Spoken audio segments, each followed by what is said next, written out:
right? I'm sorry, I didn't mean to frighten you. I was merely trying to put you out. Well, you certainly succeeded. I'm very put out. I'm sorry it was necessary. Come along. I suppose I ought to say thank you, but I'm just so tired I'm not thinking. I saw your signal. Oh, thank goodness somebody did.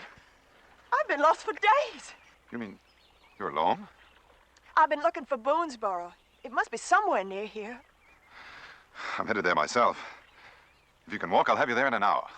Oh, thank goodness.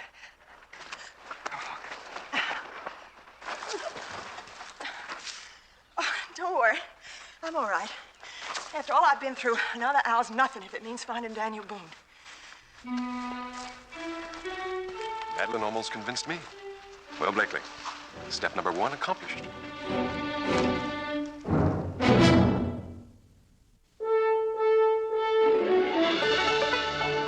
Daniel Boone, what a doer, what a dream come true, was Daniel Boone.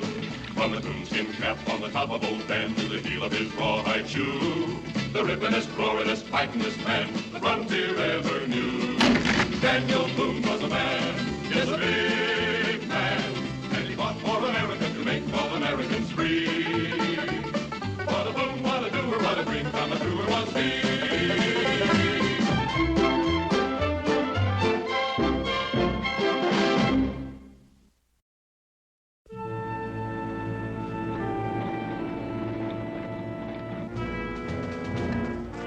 All right, put.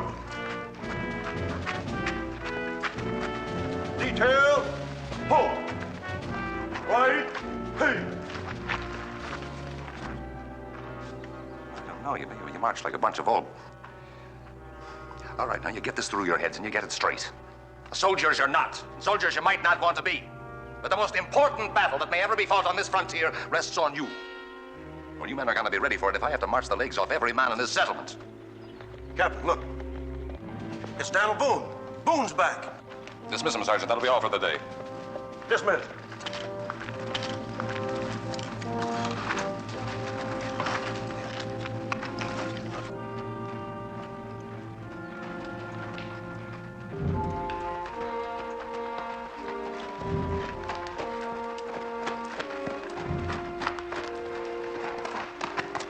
Well, Daniel, I didn't expect you for quite a spell. Mighty quick trip for all the way from Philadelphia.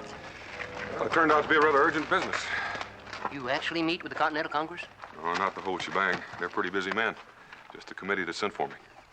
Daniel, it's good to see you back, man. You bring me orders from the Congress. I sure did. Well, finally, we'll be marching against the Indians then. Well, not exactly. Let's go inside.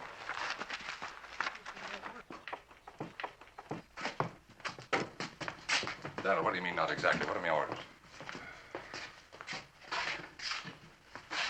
Well, we're not going to march against the Five Nations, Captain.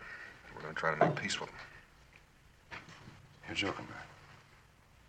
Peace? Peace, is it, with the most treacherous confederation of savages in the entire territory? Now, all right. Whose brilliant idea was that, I'd like to know? Strategy Committee. They've already had word from Raincloud that he's willing to talk. So it kind of looks like the rest up to us. Well, they're a bunch of feather-brained, under-headed fools, that's what they are. They're sitting on their fat backsides up there that... Look, Donald, you're a frontiersman. Didn't you tell him, man? You know that a strong militia force striking out from Boonesboro could break up the Indian alliance once and for all and go a long step toward driving the British permanently out of the Ohio territory. Maybe.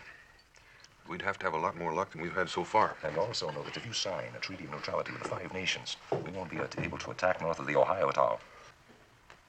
I reckon. But if the Indians swing to the British, we'll be outnumbered every place we turn.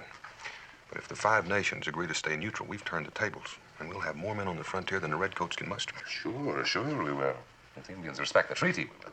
They'll respect it if Daniel signs it. And you're willing to gamble the fate of the entire frontier on that kind of blind faith, are you? I am. Well, Captain, the only real danger I see is if the British find out about our meeting with Raincloud and try to do something to stop it before we can come to an agreement. Where does this famous meeting take place? On the Ohio. Indian territory. In neutral territory. Raincloud has agreed to come with only 4 sub-chiefs to sit in council. What do you mean, with no warriors? No warriors.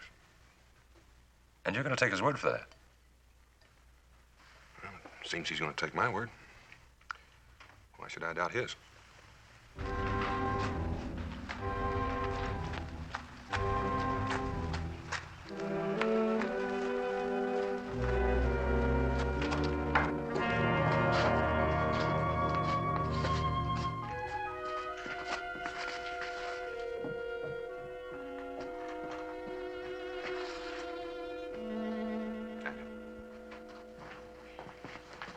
Glad you're back.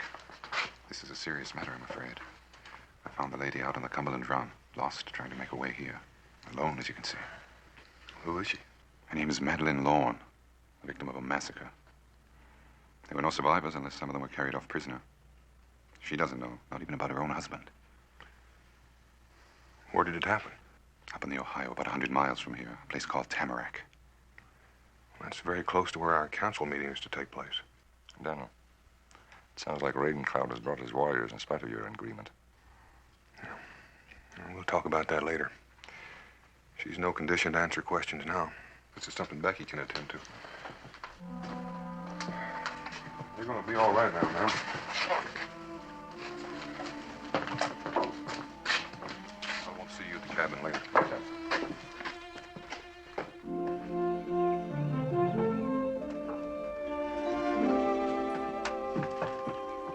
She's in there refreshing herself. And don't you men go plaguing her with questions. She's been through a terrible experience. I wish she had some idea which tribe it was. In the dead of night, how could she?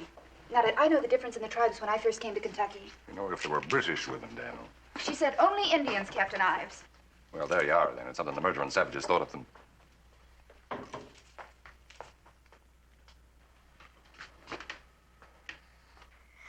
Boy, she sure's a lot prettier than she was when she got here. Israel. Did I hear the name right? Captain Ives? Yes, my deepest sympathy, madam. It's not by any chance Captain Robert Ives, the hero of Portsmouth? Well, sure I was at Portsmouth, madam, but with the name hero, I think should be reserved for men far braver than I.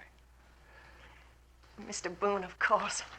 Oh, I'm so relieved to find you here. Truly, my prayers have been answered. Now, what can I tell you, gentlemen? How can I help you? No, go ahead. Truly, I'm just fine now. Well, Miss Lorne... won't you sit down, Mrs. Lorne? Mrs. Lorne, we'd like to know how you managed to get here. By the grace of God, Mr. Boone. It's all a terrible dream now. Days and nights all blurred together. Running till I was exhausted and hiding at night, terrified that they'd come back again and find me. Eating anything I could lay my hands on, nuts, berries. One time I stumbled across some nesting quail and stole their eggs, poor little things. But I'd go through it all again tomorrow if it would see those dreadful fiends wiped out to the last man. Well, there are an awful lot of Indians north of the Ohio. It would help to know which ones were involved. Anything at all that you can remember? Paint, the way they wore their hair? Oh, I remember all right. It was shaved at the sides, and they had a big black crest of hair running down the middle. Iroquois. All right, that settles it, Daniel. Raincloud's old men. Now, what about your treaty? Treaty? Don't tell me you had a treaty with those murderous savages. Well, we were just about ready to start out by order of the Continental Congress to dicker for one. Well, that's impossible now, of course. Isn't it, Captain Ives? Under the circumstances, a direct attack's the only thing. Well, it does seem reasonable that we take our rifles along as well as our peace pipes. All right, and the sooner the better. My whole militia will be ready to start at sunup in the morning. 12 men will be enough, Captain. Hand-picked, I'll give you a list. So few? But my husband, some of the other men, they may be prisoners. They must be rescued, Mr. Boone. As brave a man as Captain Ives is, he can't hope to accomplish all that with just a dozen men. If we show up in force, that'll be a hostile move on our part. Raincloud won't counsel with us, and I won't risk that. Besides, we don't know what we're up against until we look at Mrs. Lawrence's camp and find out exactly what did happen. Oh, for the love of heaven, man, hasn't the poor woman told us enough already? For now, I guess. I understand your concern over the fate of your husband and the rest. We'll free them if they're alive, and we'll try to find out who's responsible and punish them. But at the same time, we're going to try to sign a treaty with the 5 nations, too. 12 men, Captain, no more. All right, Mr. Boone, just as you say. But I think it's absolute folly, and I'll say so in my report. Well, it's a free country. And if we're lucky, it'll stay that way. Daniel, it might save time if Mrs. Lawrence could give us such directions as she's able. If she could draw some sort of maps. I'll do better than that. I'll show you the way once we get somewhere near the river. You mean go with us? I admire your spunk, ma'am, but you've already walked a good many miles. Which proves I could do it again. My husband, Mr. Boone, I must know if he's alive. I can't stand to just sit here and wait. And you know I can make it, don't you, Mingo? Besides, I want to see if you're still talking treaty with them when you see what they did to us. And Captain Ice needs somebody to identify the Indians, don't you? She's right, Daniel. If any of his people are involved, Chief Raincloud certainly won't take our word for it. You know, Daniel, if it'll save us only a few hours, it'll be worth the risk. I'll personally look after her. She'll be no trouble.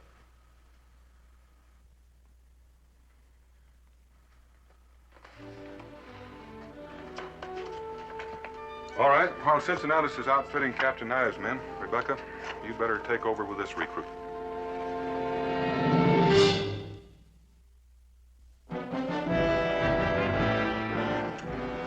Detail. Halt.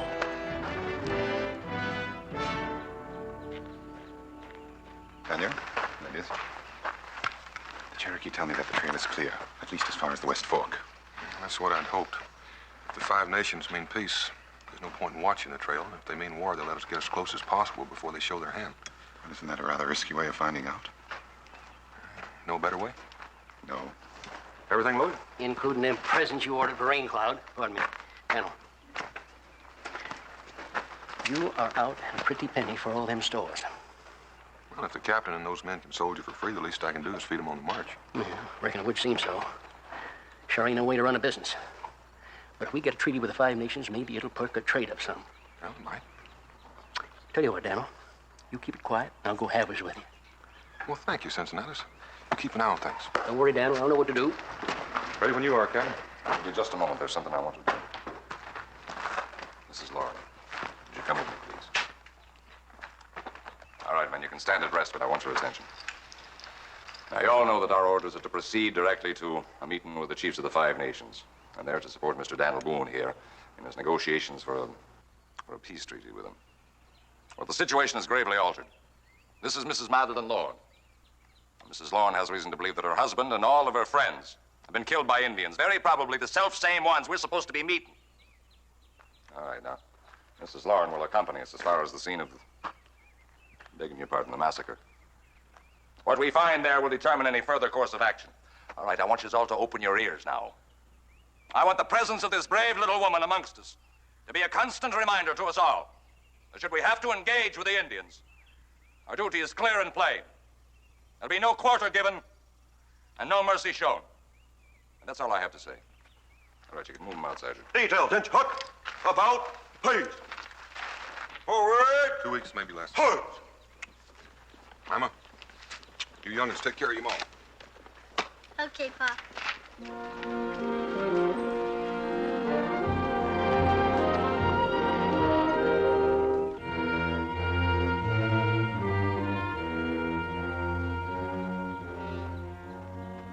Hustle and bustle, I haven't had a chance to tell you how fortunate we are to have a man of your military experience with us, Captain Ice. You believe me, the good fortune is mine, madam. Maybe it's just female foolishness or intuition, but there is something that's been bothering me. I've heard it said that Mr. Boone tends to favor the Indians whenever possible. You don't think that's true, do you, Captain Ice? Well, maybe a wee bit. It's probably the influence of the Cherokee, you know. Mingo? Yeah, but don't you worry about it. I intend to give them both the full benefit of me best counsel and judgment. That does relieve my mind, but Detail. please, Hold. Captain, I do want to help, and I must find my husband, but after all your kindness to me, I could never forgive myself if my presence became a source of friction to you. Dear lady, how could your presence be anything but an inspiration to us all? What a generous thing to say. Friend Boone is a strong-minded man, you know, and perhaps he's a wee bit jealous of his reputation. We've had a difference of opinion or two already, but he seems a fair man in his way. Now, don't you worry about a thing. You just put your trust in me, Madeline. What seems to be the trouble, ma'am? Trouble? Maybe we ought to put you on one of these pack horses right off. Oh, I am sorry. We do have to keep on marching, don't we? If we're going to get to your people in time to do them any good. I'd have a word with you, Captain. Oh, yes, all right, Mr. Boone. How stupid of me. I seem to be making a nuisance of myself already. Not at all, Mrs. Lawn. In Kentucky, nuisances come in a somewhat different type of package, I assure you. I generally like to stick to my own chores and appreciate the same in others. But you might want to open up your marching order a little. Well, Mr. Boone, I thought that you didn't expect any contact with the hostiles until we got to this side of the West Fork. Well, I don't. Not from the Five Nations, anyway. We don't know that they're hostile yet. And until we do, we'll just keep hoping. But I do know those boys yonder are Kentuckians. And they'd be a sight happier with more room to move around. All right, Sergeant, spread them out. From now on, we'll march in open order. Yes, sir. Break ranks. Open ranks. Hold.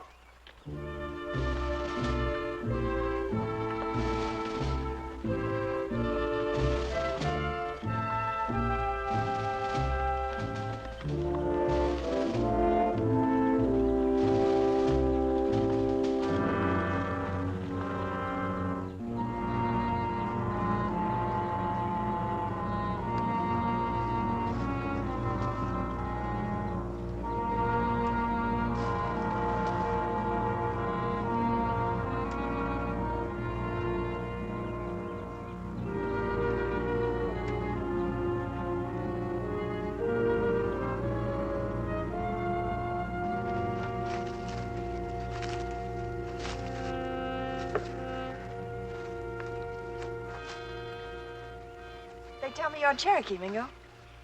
My mother was. One of the 5 civilized tribes, of course. I should have known when you found me in the woods. Your accent, your manners, the unmistakable traits of a gentleman. Some of my Cherokee ancestors might disagree. The other half was English. Really? Yes, I was brought up in London and educated there. And then you came back here? Why? Every man has his country. Then what actually are you? I'm an American. You make that sound so important. Well, isn't it to you? How can you ask that? Would I be out here on the frontier if it weren't? No, Mrs. Larn, you ought to be taking advantage of this rest. Boone has given us precious little of it. There's liable to be even less time for it later. I'm quite all right, really, Captain Oz.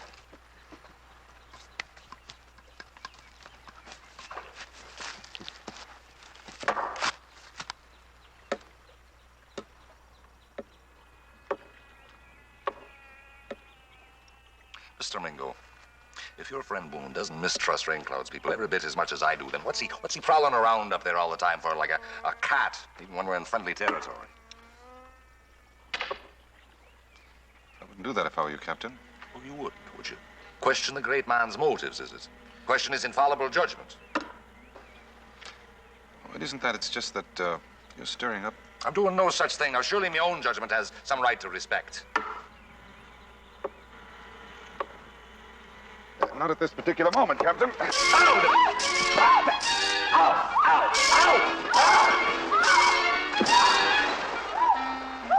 Hey, we haven't got time for a swim.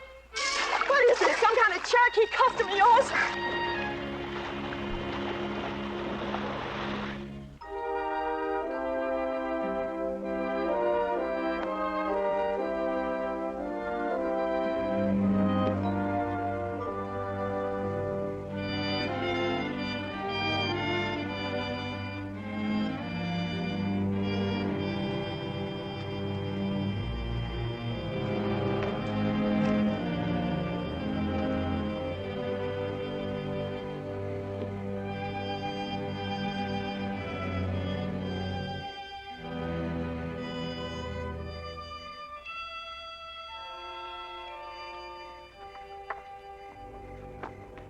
Soldier in first class, isn't it, Captain?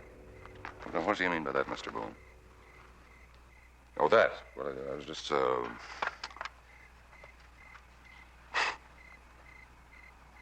a remarkable woman, Mr. Boone.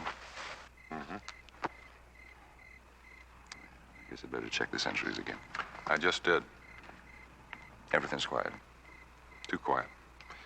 The British are bound to know that we aim to see Raincloud and what we're after. They probably know when we started and just about where we are. And they haven't tried to stop us. I don't like it. And I should think that that'd just be more proof that the Indians who massacred Mrs. Lauren's party belonged to Rain Cloud. Well, we won't have proof of anything one way or another until we look over Mrs. Lauren's camp. Look, Boone, I know how desperately little you want to believe that Rain Cloud's people had anything to do with the massacre. I also know how much the treaty means to you, but confounded, man, the fate of the entire frontier rests in our hands alone right this minute. More likely the fate of the whole country. All right, then all the more reason to face facts, then. Sure, and the British know where we are, what we're doing, and what our mission is. And they also know you're not going to get your treaty. Well, the Five Nations out in paint, why should the Redcoats bother about us now? No, the murdering savages will take care of that as soon as we get deep enough into their territories to suit them. If I'd only brought the rest of me militia. Well, now we'd have a fight on our hands for sure. You better turn your men in. We may be just a mite busy in the morning.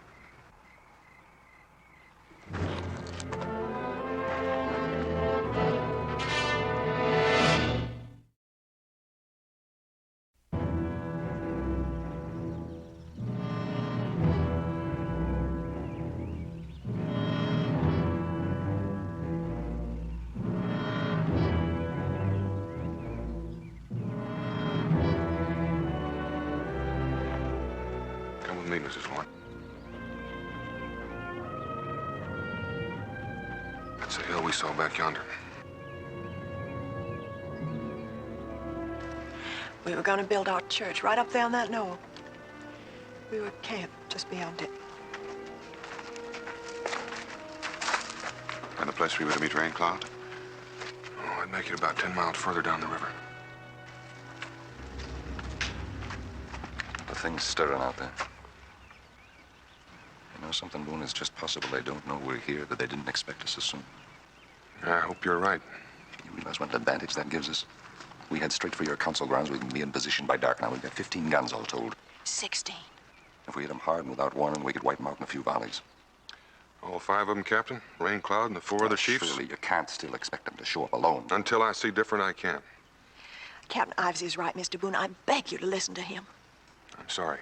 I know how you must feel, but our orders from Philadelphia... Now, I'm a soldier. I know what our orders are. Now, I've tried my best to cooperate. Can't you have some consideration for this poor woman here? Surely our first consideration should be to the man who may still be alive in that camp. I could go on ahead, Daniel, and see if Rain Cloud brought any warriors with him. Well, out here, a man's first duty is to himself if he hopes to stay alive long enough to help somebody else. You know that, Mingo. Now, let's follow the timber around the foot of that ridge and don't approach Mrs. Lauren's camp until you get a signal from Mingo or me.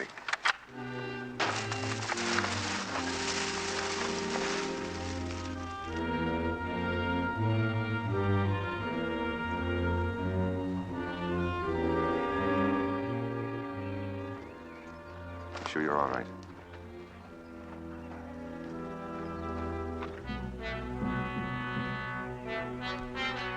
In a short time, Boone will join us here. We will smoke the pipe with him and there will be peace among us. My heart is glad. It has been worth waiting for.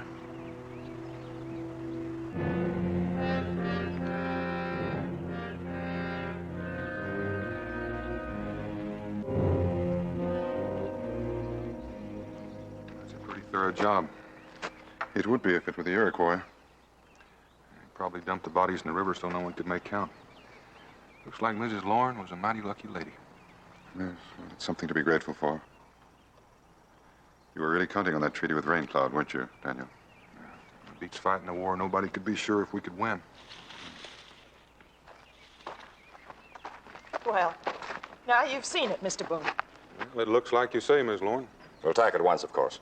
And I'd like to poke around just a little bit more. Oh, go ahead, Mr. Boone. Take your time. Well, just a few minutes. Miss Lauren looks like she could use the rest. I didn't come back here to rest, Mr. Boone. Come on, Mrs. Lauren.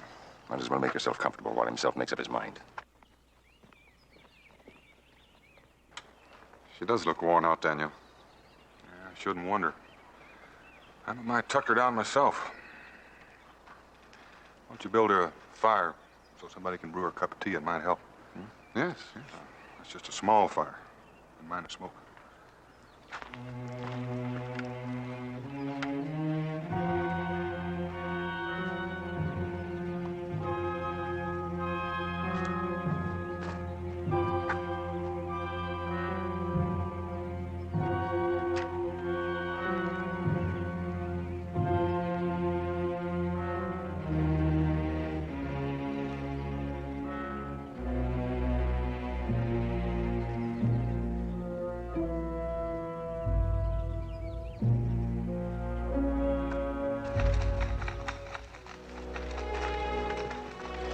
Sorry I kept you waiting, but what I wanted was at the bottom of my pack. He's making us a fire so we can have some tea. Go without smoke, Captain. No danger whatever, I assure you. Well, that's all right with me. But what I've got might do you a little bit more good. Oh, perhaps just a little. It's Madeira, you know, the finest Malmsey in the world. I've been saving it for a special occasion. What a useful trick. Well, it's really quite simple. All one needs is the bow, the drill, and the proper kindling. You've never seen this done before? Uh-uh.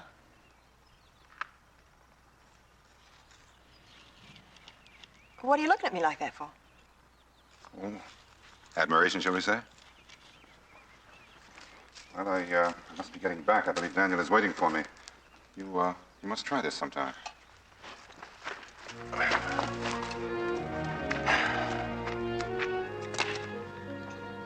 Something wrong?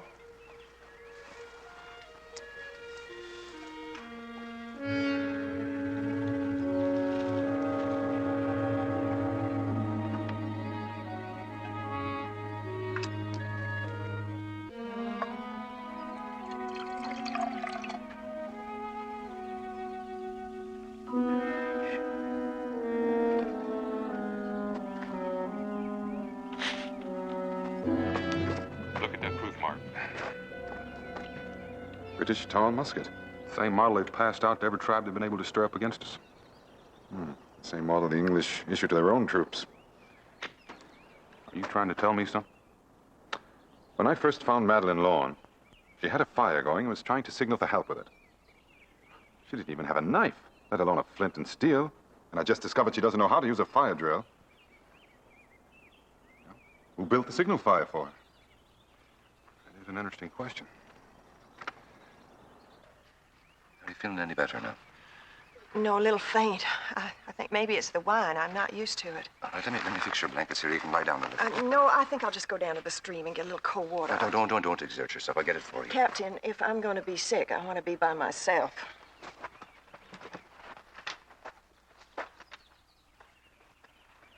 Yes, when she told us what she lived on.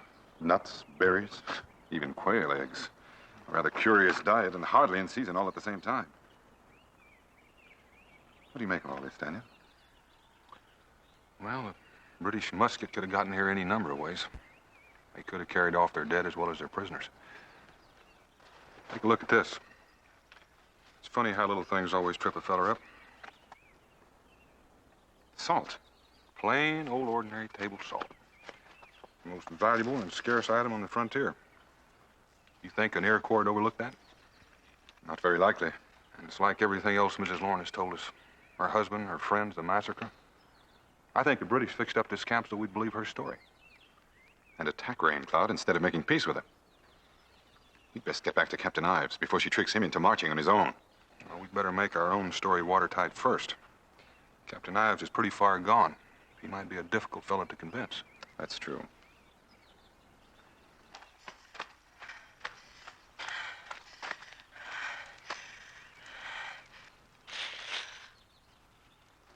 John? What's wrong? Why are they moving? That Daniel Boone. I think he suspects me. And the way that Indian friend of his looked at me, I daren't stay there any longer. They following you? No, not yet, but we still have a little time. Oh, you little fool. You're supposed to get them to attack the Iroquois camp. If they don't, the whole plan comes to nothing. Don't worry, they'll attack. Go get your horse. Do as I say. Help! Indians, help! Turn out! Turn out! Good girl, that should do it. I'll let them pass and move my troops in behind. Right. All they have to do is kill one chief, and we've done what we've been sent to do. Hang on. All right, we're heading straight for the Indian camp. Now, you watch out for Mrs. Lorne, but you shoot the first Indian you see.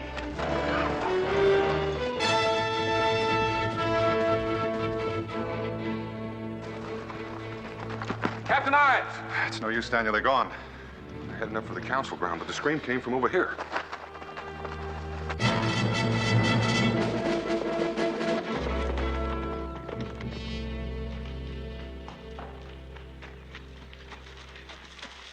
My sister's done it. The Americans are on their way to attack Raincloud. Good news, sir. Then we'd best be on our way to attack the Americans. At once. You two, come here. Escort Miss Lorne back to the post. See to it she has anything she needs.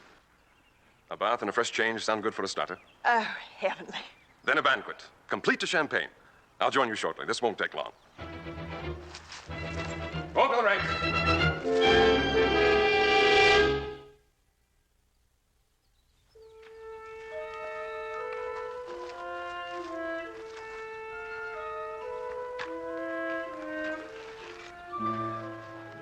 Horse iron shod. Carrying double from here on. No Indian was riding.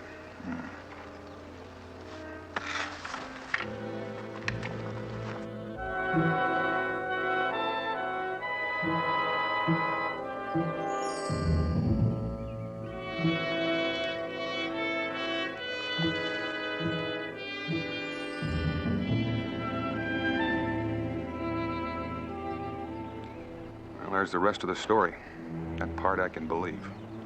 They have Captain Ives and his men trapped between them and the Iroquois camp. There was some way to get to Ives before he shoots himself an Indian. Mingo, you feel like tackling some pretty long odds? With you, are there any other kind? What I have in mind should work for one of us. Let's try for that patch of trees over there. They'll have to pass through it directly.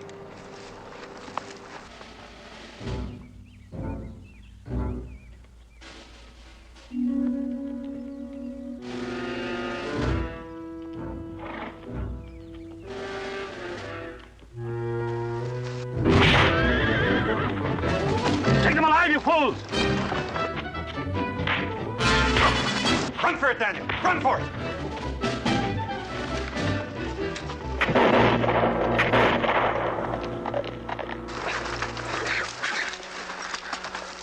Well, Boone's Cherokee.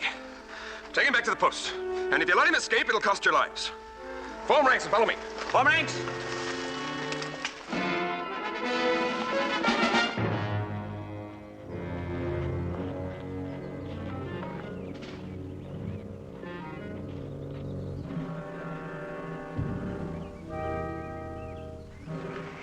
Come here, man. I fire this, that'll be the signal. All right, go.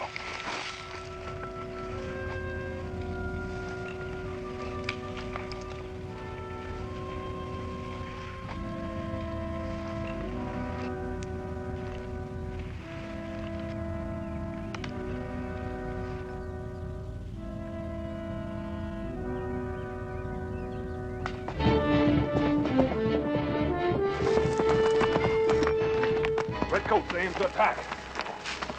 Help! Captain Ives! Can you hear me? The Redcoats are closing in behind you. You're trapped unless you get in here fast. Captain Ives, signal if you can hear me.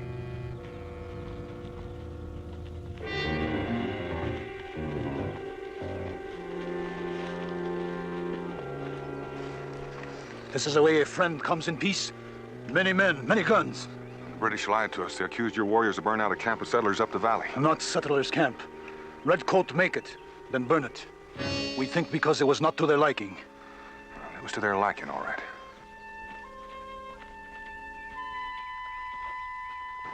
Did I hear you right, Mr. Boone? What kind of a trick is this? The British went and they almost took us in. Boys, here they come. All right, spread it out, men.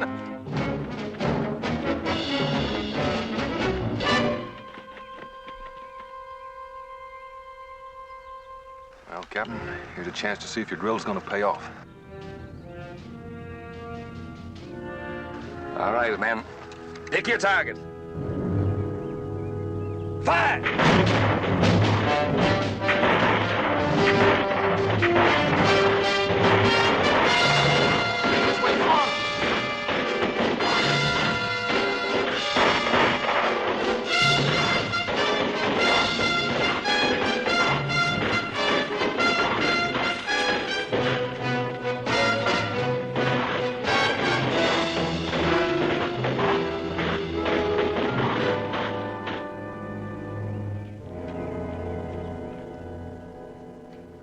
Oh, come now, Mingo.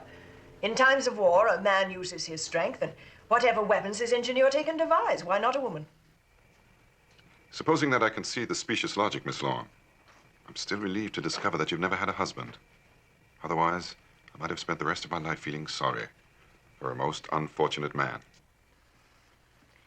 Let me remind you, my half-English, half-Cherokee friend, that you're a British prisoner, and the penalty for treason is death. And let me remind you what American patriots are saying these days. No man who is denied his freedom wants to live.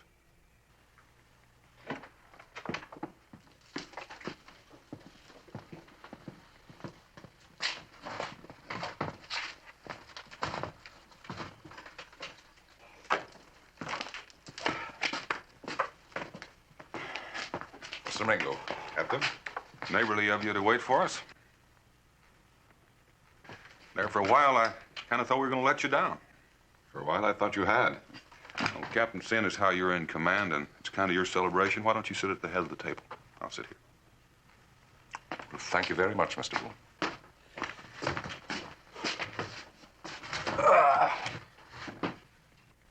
What is this, John? What does this mean? Tell her. Well, your brother will tell you, Mrs. Lawn, or whatever your rightful name is, that he's been obliged to surrender this post to us. You'll all be taken south as prisoners to be held for exchange.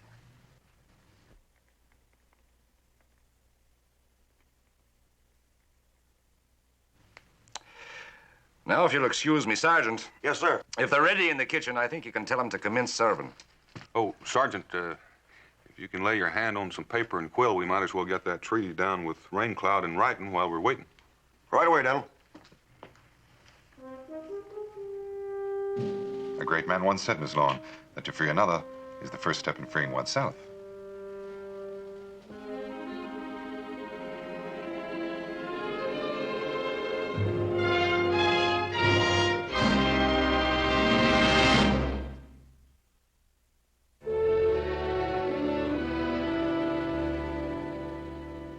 How she took in 3 grown men so completely, I'll never know. Oh, it isn't as difficult as you think, Captain. You know something, Mingo? There was a time or two there I would have bent a musket barrel over your head.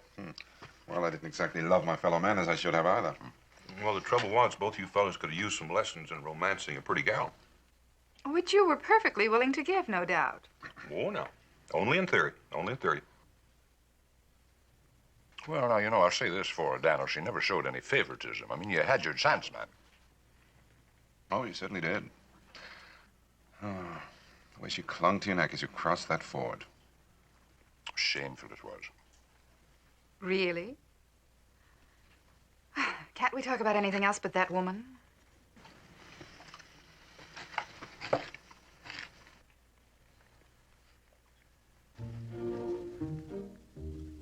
Mima, aren't you doing something different with your hair? She thinks it makes her look like that Mrs. Lauren. Israel. Oh, well, sure, now I can see that. There's a kind of a similarity in style there, you know. Very flattering, Mima. Do you really think so, Captain Ives? That I do. Although you might make a deeper wave on the right side, perhaps. Maybe a little wisp sort of peeping out the... Must we, gentlemen, please? All right. We won't mention her again. Agreed? Agreed.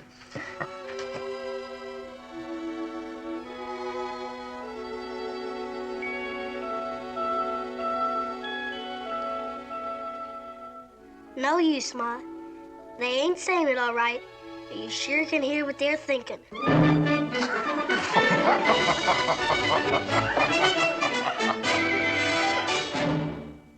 Daniel Boone was a man, yes, a big man, with an eye like an eagle and as tall as a mountain was he. Daniel Boone was a man, yes, a big man. He was brave, he was fearless, and as tough as a mighty oak tree. From the coonskin cap on the top of old Dan to the heel of his rawhide shoe, the rippenest, roaringest, fightingest man the frontier ever knew. Daniel Boone was a man, yes, a big man, with an eye fly like an eagle and as tall as a mountain was he.